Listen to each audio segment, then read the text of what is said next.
Soy Mayalen Chourraut, triple medallista olímpica en piragüismo slalom, y bueno, os voy a contar mi primer episodio de vértigo.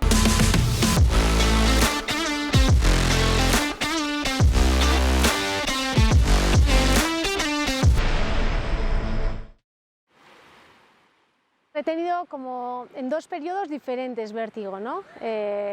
Un primer periodo, el 2016, que me duró un año entero. Me tumbé, me eché en la cama diciendo, por fin puedo descansar, y en ese momento la cama se me cayó encima. Yo lo viví así, que la cama se volcaba encima mío. Y me levanté preocupada, sujetando la cama, y la cama se ha roto, la cama, cuidado. Pero no, la cama estaba en su sitio, estaba bien, era que, bueno, mi primer episodio fuerte de vértigo.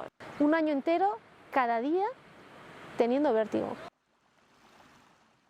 Y luego tuve otro periodo, que fue el verano del 2023, que allí ya fue más o menos un mes hasta que no tuve nada. Y en esta ocasión acudí a un profesional, me hizo primero provocar el vértigo para ver el movimiento ocular. Respecto a cómo se movía, pues podía saber en qué conducto auditivo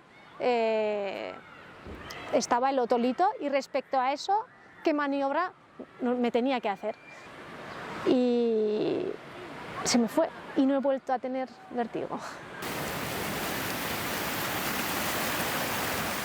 Muchas veces me ha empezado, pero he tenido unos días de vértigo sin haber tenido una sacudida de movimiento todavía.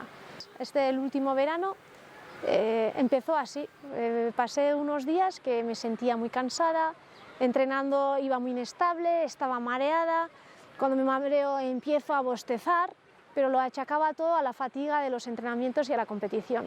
Hasta que un día pues me tumbé y me dio de nuevo una sacudida muy fuerte la cabeza, muy fuerte, que la sensación que me da es que me voy a morir, de que mi cerebro que me va a explotar, que se me mueve todo, pero aparte una presión inmensa. Y entonces es cuando me di cuenta que los días anteriores ya había empezado ese vértigo, ¿no? A veces no me he sentido escuchada cuando he tenido vértigo, no me he sentido comprendida, porque realmente lo he pasado muy mal, y a veces he sentido como en algún momento, igual estoy exagerando lo que siento, o no es real y estoy bien, pero pues por la noche, igual un día pensar esto y por la noche tumbarme y de nuevo la gran sacudida y decir, no, es que tengo vértigo.